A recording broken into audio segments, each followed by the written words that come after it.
K R Gopikrishnan ഈ സന്ദർശനം?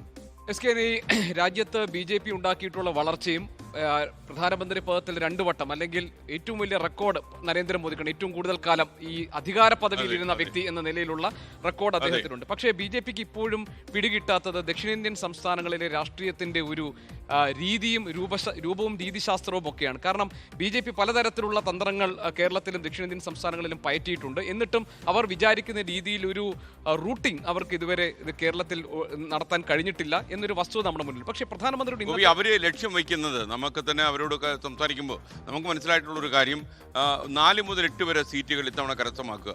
2026 ഇലക്ഷനിൽ കോൺഗ്രസ് അധികാരത്തിൽ വരാതിരിക്കുക. 2031 ഈ അധികാരമില്ലാതിരിക്കുന്ന കോൺഗ്രസിലുള്ള മിക്ക നേതാക്കന്മാരും അനുയായികളും പ്രവർത്തകരും ഒക്കെ BJP പാളയത്തിലേക്ക് ചേക്കേറും. അങ്ങനെ വന്നാൽ 2031 സംസ്ഥാനത്ത് BJP അല്ലെങ്കിൽ NDA സഖ്യം അധികാരത്തിൽ വരും എന്നൊരു പൊളിറ്റിക്കൽ ഡിസൈൻ അവർക്കുണ്ട്. അത് എസ് കെ പറഞ്ഞതുപോലെ അങ്ങനെ ഒരു സാധ്യത അവിടെ നിൽക്കുന്നുണ്ട്. പ്രധാനമന്ത്രിയുടെ ഈ ഇന്നത്തെ കേരളത്തിലെ സന്ദർശനം, അതായത് തെരഞ്ഞെടുപ്പിന് തൊട്ട് മുൻപുള്ള സന്ദർശനം സ്വാഭാവികമാണ് ഇന്ത്യ ക്യാമ്പിൽ ആവേശം ഉണ്ടാക്കുമെന്നത്. പക്ഷേ ഞാൻ ശ്രദ്ധിച്ച ഒരു കാര്യം, സത്യത്തിൽ വളരെ ശക്തമായ ഒരു പോരാട്ടം നടക്കുന്ന ഈ നിയമസഭാ തെരഞ്ഞെടുപ്പിൽ എന്തെങ്കിലും കാതലായ ഒരു രാഷ്ട്രീയ വിഷയം ഉന്നയിക്കാൻ പ്രധാനമന്ത്രിക്ക് കഴിഞ്ഞിട്ടില്ല എന്നതാണ്. ഇപ്പോൾ ഇവിടെ കോൺഗ്രസ് നേതാക്കൾ പറഞ്ഞത്, അല്ലെങ്കിൽ UDF നേതാക്കൾ പറഞ്ഞത് ഡീൽ ആരോപണത്തിൽ അദ്ദേഹം മറുപടി പറയുമെന്നാണ്.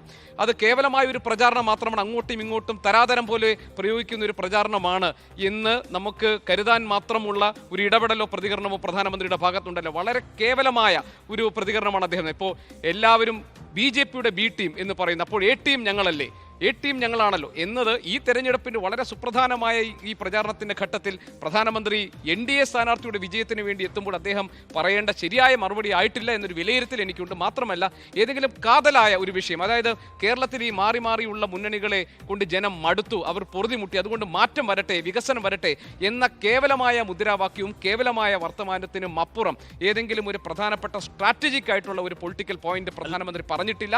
പക്ഷേ പാലക്കാട്ടേക്കുള്ള അദ്ദേഹത്തിന്റെ സന്ദർശനത്തിന്റെ സവിശേഷത എന്താണെന്ന് വെച്ചാൽ BJP വളരെയധികം പ്രതീക്ഷ അർപ്പിക്കുന്ന ഒരു മണ്ഡലമാണ്. അവിടെ ശോഭാ സുരേന്ദ്രൻ 2016 40,000 വോട്ടും 2021 അവിടെ ആ വോട്ട് BJPയുടെ വോട്ട് നില 50,000 ഉയരുകയും ചെയ്ത പാലക്കാട് മണ്ഡലത്തിൽ ശോഭാ സുരേന്ദ്രന്റെ വിജയസാധ്യത ഒരുപക്ഷെ BJP കണക്കുകൂട്ടുന്നുണ്ടാകണം. അതുകൊണ്ടാണ് പ്രധാനമന്ത്രി പറഞ്ഞത് സംസ്ഥാനത്തേക്കുള്ള BJPയുടെ വരവിനുള്ള കവാടമായി പാലക്കാട് മാറാൻ പോകുന്നു എന്നാണ് അദ്ദേഹം ഇന്ന് പറഞ്ഞത്. അതിനപ്പുറത്ത് വളരെ സൂക്ഷ്മതലത്തിൽ ചർച്ച ചെയ്യാവുന്നതോ വിവാദം ഉണ്ടാക്കുന്നതോ ഏതെങ്കിലും തരത്തിൽ NDAക്ക് ഒരു രാഷ്ട്രീയമായി മുന്നോട്ട് കൊണ്ടുവരാവുന്ന ഒരു വിഷയം പ്രധാനമന്ത്രി അതായത് പ്രധാനമന്ത്രി സംസാരിക്കുമ്പോൾ എഴുതി തയ്യാറാക്കുന്ന പ്രസംഗമാണ്, അല്ലാതെ അവിടെ നിന്ന് പ്രസംഗിക്കുന്നതല്ല. അതിൽ നിന്ന് ശബരിമല ഒഴിവായി പോകുന്നതിൽ ഒരു പ്രശ്നമില്ലേ? അല്ല, അതാ ഞാൻ പറഞ്ഞത്. ഏതെങ്കിലും അത് പറഞ്ഞു ഒരു വിഷയവും ഇതുവരെ ചർച്ച ചെയ്തിട്ടില്ല, ഒരു കാര്യവും അദ്ദേഹത്തിന്റെ ട്വീറ്റ് വന്നത് ഞാൻ ഇന്ന് വൈകുന്നേരം ഇന്ന് അദ്ദേഹം എഴുതി തയ്യാറാക്കിയ പ്രസംഗമാണോ പാലക്കാട് നടത്തിയത്?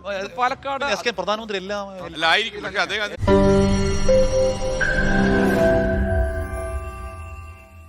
ലോകത്തെവിടെയായാലും ഏത് സമയത്തും 24 വാർത്തകളും ഓഗ്മെന്റഡ് റിയാലിറ്റി പാക്കേജുകളും എക്സ്പ്ലെയിനറുകളും വിശദമായി കാണാൻ ഞങ്ങളുടെ YouTube ചാനൽ നിങ്ങൾക്ക് സബ്സ്ക്രൈബ് ചെയ്യാം.